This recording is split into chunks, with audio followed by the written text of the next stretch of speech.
Hey, it's Mr. Johns. Welcome to this episode of Sketchup for 3D Design. In this episode, we are going to insert windows, at least one window, and a door to show you how to size it correctly and rotate it. So on the right side of the screen, the fourth tool down, is the 3D Warehouse. This is an online resource for all things 3D, and it's mostly architecture. I've said that before, but if you want something that's not architecturally focused, probably something like thingiverse.com is where you want to go. But here we can just search for something like window, and make sure you click on, what's interesting is it always defaults to products, so they are tied into companies that want to sell you their actual products. So please click on the second option here.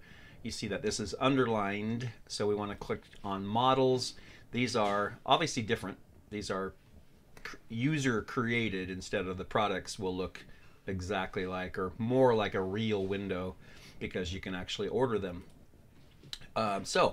Which is a good sign. That means that SketchUp is actually used for real projects, because you could order the windows and doors and have them delivered and use them in the process of architecture and construction. So we're looking for wide windows, nothing fancy. This one looks fine, although it looks pretty basic. Let's just glance a little bit further, see if we can find anything a little bit more interesting.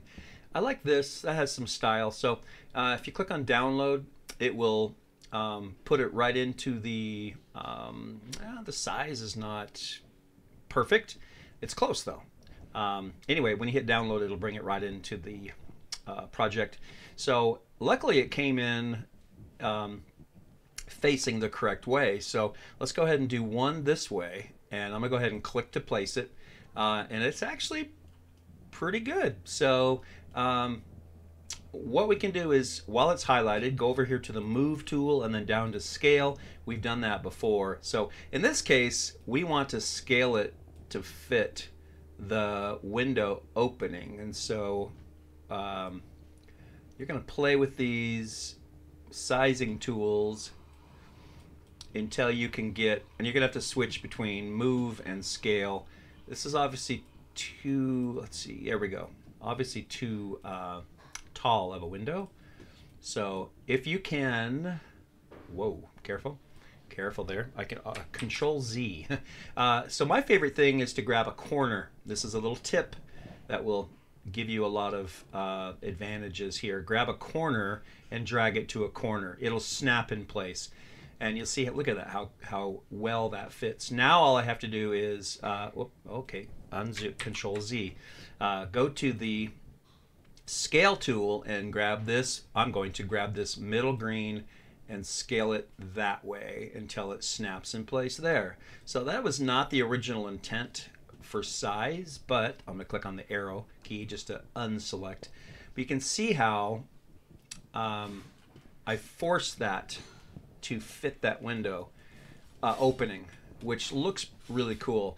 Now you can do all kinds of additional things here, like molding and different colors. If you do want to paint it, you certainly could.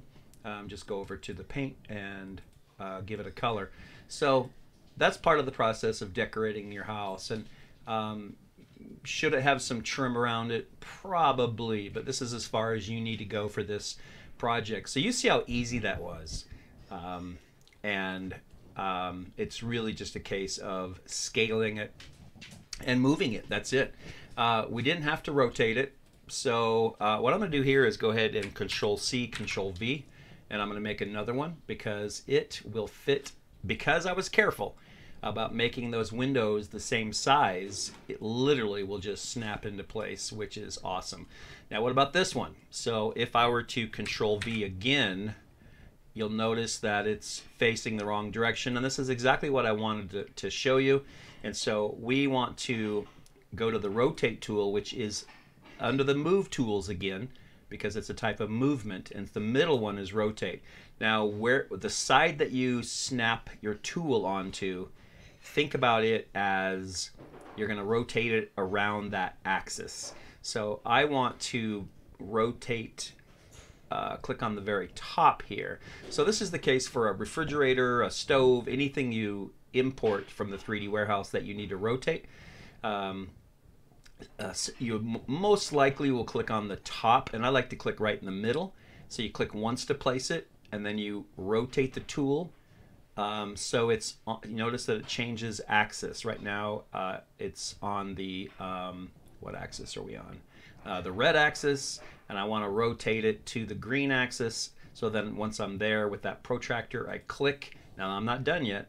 Now I have to move my mouse just to rotate it. So, and then I'm going to click to lock it in place. So hopefully now I can just go to the move tool, and again, the best thing to do here is grab a corner, and which corner matters too. I'm grabbing the outside corner and snapping it to the outside corner. Look at how it just snaps. So easy. So I've got 3 windows in. I've got a couple other small windows. I'm not going to show you. The skill is exactly the same. I do need to find different windows. It would be nice to find that style of window in a single version, but it would look best. And then the door. So lastly, we'll go ahead and search for a front door. I probably should have typed in front door, but any of these work. There's some difference. Oh, did I go to models? No, those looked like doors I could buy. So this one looks good. Let's go ahead and just click that, download it into. Hopefully it'll come in flat, which it did. Oh, look at that. Might have even snapped in place. So I think I got really lucky. Yeah, not exactly perfect. So should I scale it? Of course I should scale it. So I'm going to go to the scale tool, and I'm going to simply squeeze it in until it fits. And this is where you need to go back and forth between the pan tool and move tool and rotate tool and all that. So all right, just need to have it fit that hole right there, and it snaps in place. Very cool. So if you want your door to be slightly open, you could use the rotate tool and put it on top before you put it in, and you could actually rotate the door just a little bit so it's open if you want. That's kind of a nice little touch. But you can see here that I'm getting somewhere with this house. You know, the siding should be some type of texture, not just a boring color. So there's roofing, there's wood, and wood is probably the way I'm going to go with this. And you can just play around with different, let's see here, there we go. Play around with different colors of wood and see what you think. That's not bad, but at least it has a little bit of wood texture, and you can just keep trying different things until you like it.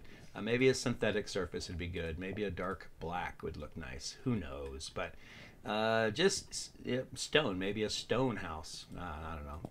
That's different. No, too different. So metal house, no. Colors, brick. Oh, brick would be good. So this will look like a real, but not really like a cabin, right? So here's your siding. And if I were to be building a cabin, which one of these? Something like that, maybe. That's fairly generic looking, but at least it makes sense. So don't forget all the little corners. I also have a little, my floor is sticking up here. I'm going to go ahead and paint that so it's kind of hidden.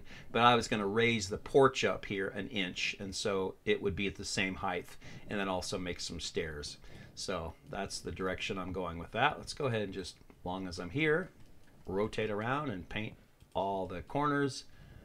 So that's it for windows and the door. Really simple. I hope you agree, and you find it easy as well.